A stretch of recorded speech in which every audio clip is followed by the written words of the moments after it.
ओम गणेशाय नमः। नवरात्रि के छठे दिन देवी के छठे स्वरूप माँ कात्यायनी की पूजा का विधान है। माँ के इस रूप में प्रकट होने की बड़ी ही अद्भुत कथा मानी जाती है कि देवी के इसी रूप में महिषासुर का मर्दन किया था। देवी भागवत पुराण के अनुसार देवी के इस स्वरूप की पूजा गृहस्थियों व के इच्छुक लोगों के लिए बहुत ही फलदायी है। महर्षि कात्यायन की कठिन तपस्या से प्रसन्न होकर आदि शक्ति ने उनके यहाँ पुत्री के रूप में जन्म लिया। महर्षि कात्यायन के नाम पर ही देवी का नाम कात्यायनी हुआ। माँ कात्यायनी अमोघ फलदायिनी है। यह दानवों, असुरों और पाप जीवधारियों का नाश करने वाली देवी है। सांसारिक स्वरूप में माँ कात्यायनी शेर पर सवार रहती हैं। इनकी 4 भुजाएं हैं। सुसज्जित आभा मंडल युक्त देवी माँ का स्वरूप मनमोहक है। इनके बाएं हाथ में कमल व तलवार और दाहिने हाथ में स्वास्तिक और आशीर्वाद की मुद्रा अंकित है। नवरात्रि की षष्ठी तिथि के दिन देवी के इसी स्वरूप की पूजा होती है, क्योंकि इसी तिथि में देवी ने जन्म लिया था और महर्षि ने इनकी पूजा की थी। मान्यता के अनुसार नवरात्रि के छठे दिन साधक का मन आज्ञा चक्र में स्थित रहता है। योग साधना में आज्ञा चक्र का महत्वपूर्ण स्थान है। आज्ञा चक्र मानव शरीर में उपस्थित 7 चक्रों में सर्वाधिक शक्तिशाली है। इस दिन ध्यान का प्रयास करने से भक्त को सहज भाव से माँ कात्यायनी के दर्शन प्राप्त हो जाते हैं। जो भी भक्त माँ के इस स्वरूप का पूजन करते हैं, उनके चेहरे पर एक अलग ही कांति रहती है। वह इस लोक में रहते हुए भी अलौकिक सुख का अनुभव करते हैं। उनका तेज देखते ही बनता है। नवरात्रि के छठे दिन लाल रंग के वस्त्र पहने। यह रंग शक्ति का प्रतीक होता है। माँ कात्यायनी को मधु यानी शहद युक्त पान बहुत पसंद है। इसे प्रसाद स्वरूप अर्पण करने से देवी अधिक प्रसन्न होती हैं। गोधूली बेला के समय पीले या लाल वस्त्र धारण करके इनकी पूजा करनी चाहिए। इनको पीले फूल और पीले नैवेद्य अर्पित करें। इन्हें शहद अर्पित करें, जो कि विशेष शुभ माना जाता है। माँ को सुगंधित पुष्प अर्पित करने से शीघ्र विवाह के योग बनते हैं और साथ ही प्रेम संबंधी बाधाएं भी दूर होती हैं। इसके बाद माँ के समक्ष उनके मंत्रों का जाप करें। पार्वती माता की जय, दुर्गा माता की जय। इसके बाद ही हम कवच का पाठ भी साथ ही सुनेंगे। ओम गणेशाय नमः। ऐसी मान्यता है कि दुर्गा जी की आराधना में भगवती के कवच का जाप कर तमाम तरह के रोगों से राहत मिल सकती है। कवच का जिक्र 8 प्रमुख पुराणों में मार्कंडे पुराण के अंदर आता है। इसे पढ़ने से देवी तमाम तरह के रोगों से हमें बचाती हैं और इसे जरूर पढ़ना चाहिए। आइए देवी कवच के प्रत्येक श्लोक को हिंदी भावार्थ के साथ पढ़ें और समझें कि देवी क्यों और कैसे करती हैं रोगों से हमारी रक्षा।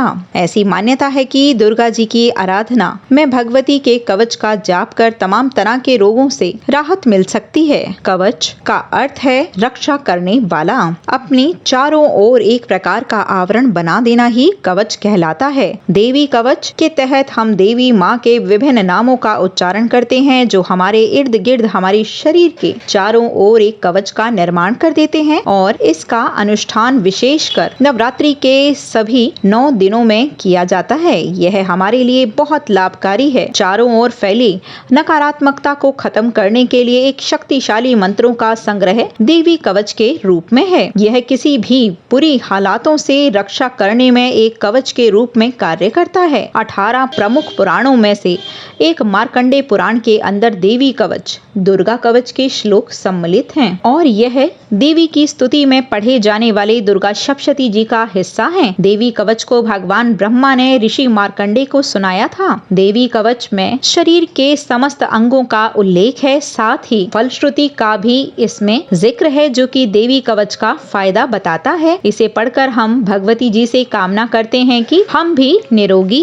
रहें। मार्कंडे जी ने कहा कि हे पितामह, जो इस संसार में परम गोपनीय और मनुष्यों की सब प्रकार से रक्षा करने वाला है और जो अब तक आपने दूसरे किसी के सामने प्रकट नहीं किया है, ऐसा कोई साधन मुझे बतलाएं। ब्रह्मा जी ने कहा कि ऐसा साधन तो एक देवी का कवच ही है, जो गोपनीय से भी परम गोपनीय, पवित्र एवं संपूर्ण प्राणियों का उपकार करने वाला है। हे महामुने, आप उसे श्रवण करें। भगवती जी का प्रथम नाम शैलपुत्री है। दूसरा स्वरूप स्वरूपा का नाम ब्रह्मचारिणी है। तीसरे स्वरूप माता चंद्रघंटा के नाम से जानी जाती हैं। तीसरा स्वरूप माता चंद्रघंटा के नाम से जानी जाती हैं और चौथे रूप को माता कुष्मांडा के नाम से जाना जाता है। पांचवें दुर्गा का नाम स्कंद माता है। देवी के छठे रूप को कात्यायनी कहते हैं। सातवें को कालरात्रि और आठवें स्वरूप को महागौरी के नाम से जाना जाता है। नवी दुर्गा का नाम सिद्धिदात्री है। ये सब नाम सर्वज्ञ महात्मा वेद भगवान के द्वारा ही प्रतिपादित हुए हैं। ये सब नाम सर्वज्ञ महात्मा वेद भगवान के द्वारा ही प्रतिपादित हुए हैं। जो मनुष्य अग्नि में जल रहा हो, रणभूमि में शत्रुओं से घिरा हुआ हो, विषम संकट में फंस गया हो और इस प्रकार भय से आतुर होकर जो भगवती दुर्गा की शरण में प्राप्त हुए हों, उनका कोई भी अमंगल नहीं होता है। युद्ध समय संकट में पड़ने पर भी उसके ऊपर कोई विपत्ति नहीं दिखाई देती है। उन्हें शोक, दुख और भय की प्राप्ति नहीं होती। जिन्होंने भक्ति पूर्वक देवी जी को स्मरण किया है, उनका निश्चय ही अभ्युदय होता है। जो तुम्हारा चिंतन करते हैं, उनकी तुम निसंदेह रक्षा करती हो। चामुंडा देवी प्रेत पर आरूढ़ होती हैं, 12 ही भैंसे पर सवारी करती हैं। ऐन्द्री का वाहन ऐरावत हाथी है। वैष्णवी देवी गरुड़ को अपना आसन बनाती हैं। महेश्वरी वृषभ पर आरूढ़ होती हैं। कौमारी का वाहन मयूर है। भगवान विष्णु की प्रियतमा लक्ष्मी देवी कमल के आसन पर विराजमान हैं और हाथों में कमल धारण किए हुए हैं। वृषभ पर आरूढ़ ईश्वरी देवी ने रूप धारण कर रखा है। ब्राह्मी देवी हंस पर बैठी हुई हैं और सब प्रकार के आभूषणों से विभूषित हैं। इस प्रकार ये सभी माताएं सब प्रकार की योग शक्तियों से संपन्न हैं। इनके अलावा और भी बहुत सी देवियां हैं जो अनेक प्रकार के आभूषणों की शोभा से युक्त और नाना प्रकार के रत्नों से सुशोभित हैं। ये संपूर्ण देवियां क्रोध से भरी हुई हैं और भक्तों की रक्षा के लिए रथ पर बैठी दिखाई देती हैं। ये शंख, चक्र, गदा, शक्ति हल और मूसल, खेटक और तोमर, परशु और पाश, कुंत और त्रिशूल एवं उत्तम शाड़ंग, धनुष आदि अस्त्र शस्त्र अपने हाथों में धारण करती हैं। दैत्यों के शरीर का नाश करना, भक्तों को अभय दान करना और देवताओं का कल्याण करना ही उनके शस्त्र धारण का उद्देश्य है। महान रौद्र रूप, अत्यंत घोर पराक्रम, महान बल तथा महान उत्साह वाली देवी, तुम महान भय का नाश करने वाली हो। तुम्हें नमस्कार है। तुम्हारी तरफ देखना भी कठिन है। शत्रुओं का भय बढ़ाने वाली जगदम्बे, मेरी रक्षा करो। पूर्व दिशा में ऐन्द्री, मेरी रक्षा करो। अग्निकोण में अग्नि शक्ति, दक्षिण दिशा में बाराही और नेत्री कोण में खड़गधारिणी, मेरी रक्षा करो। पश्चिम दिशा में वारुणी और वायव्य कोण में मृग पर सवारी करने वाली देवी, मेरी रक्षा करो। उत्तर दिशा में कौमारी और ईशान कोण में शूलधारिणी देवी, रक्षा करो।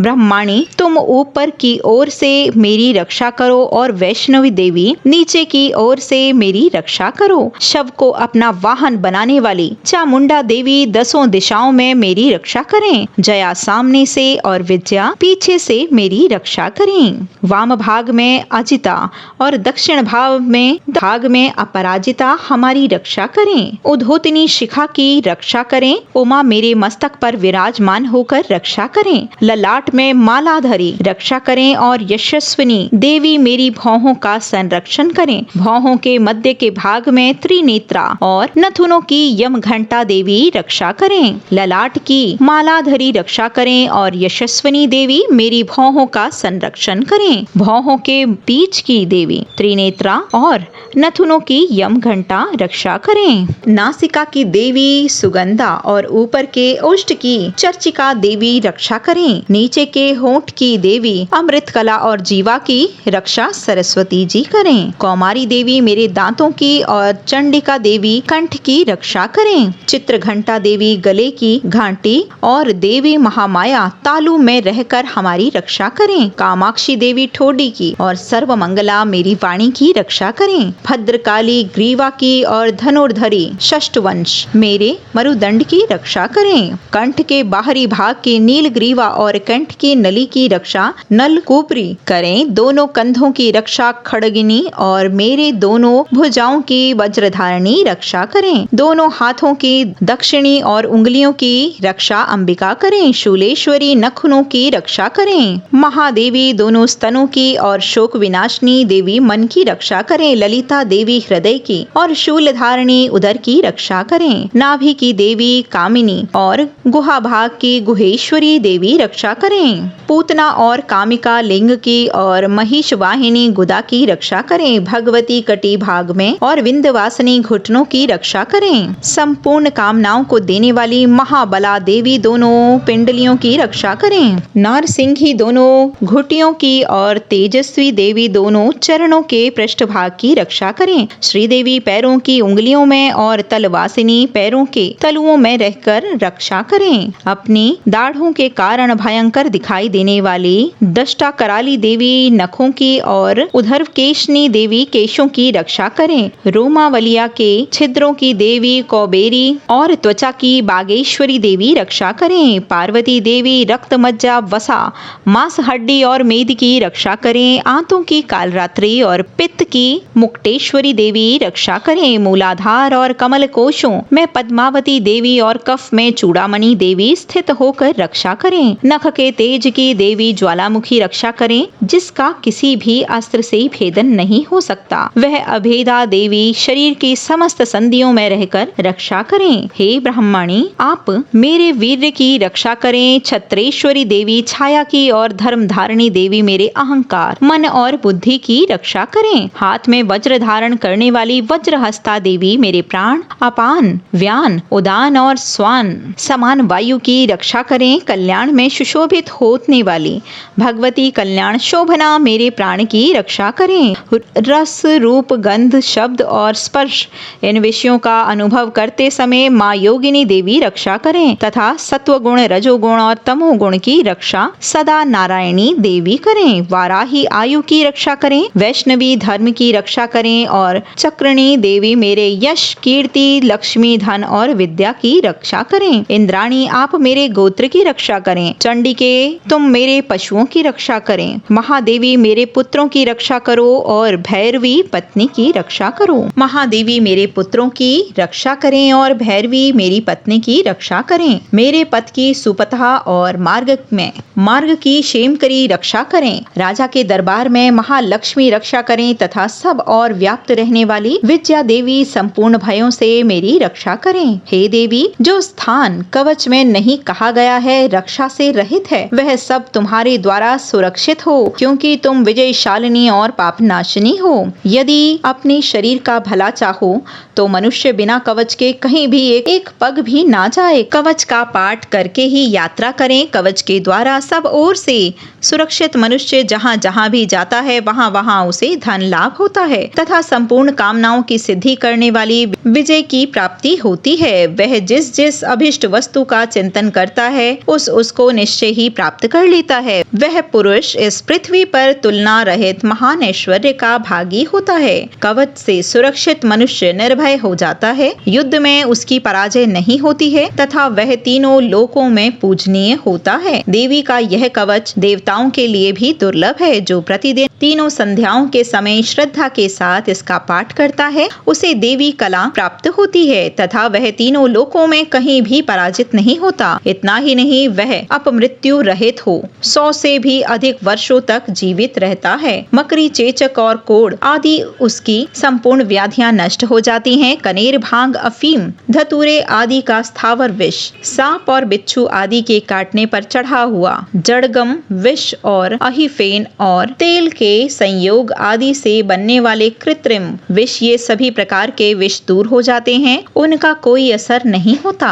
इस पृथ्वी पर मारन मोहन आदि जितने अभिचारित प्रयोग होते हैं तथा इस प्रकार के मंत्र यंत्र होते हैं, वे सब इस कवच को हृदय में धारण कर लेने पर उस मनुष्य को देखते ही नष्ट हो जाते हैं। यही नहीं, पृथ्वी पर विचरने वाले ग्राम देवता, आकाशचारी देव, विशेष जल के संबंध से प्रकट होने वाले गण, उपदेश मात्र से सिद्ध होने वाले निम्न कोटि के देवता, अपने जन्म के साथ प्रकट होने वाले देवता, कुल देवता माला, डाकिनी, शाकिनी, अंतरिक्ष में विचरण करने वाले अत्यंत बलवती भयानक डाकनिया, ग्रह, भूत, पिशाच, यक्ष, गंधर्व, राक्षस, ब्रह्म राक्षस, बेताल, कुष्मांड और भैरव आदि अनिष्टकारक देवता भी हृदय में कवच धारण रहने पर उस मनुष्य को देखते ही भाग जाते हैं। कवचधारी पुरुष को राजा से सम्मान वृद्धि प्राप्त होती है। यह कवच मनुष्य के तेज की वृद्धि करने वाला और उत्तम है। कवच का पाठ करने वाला पुरुष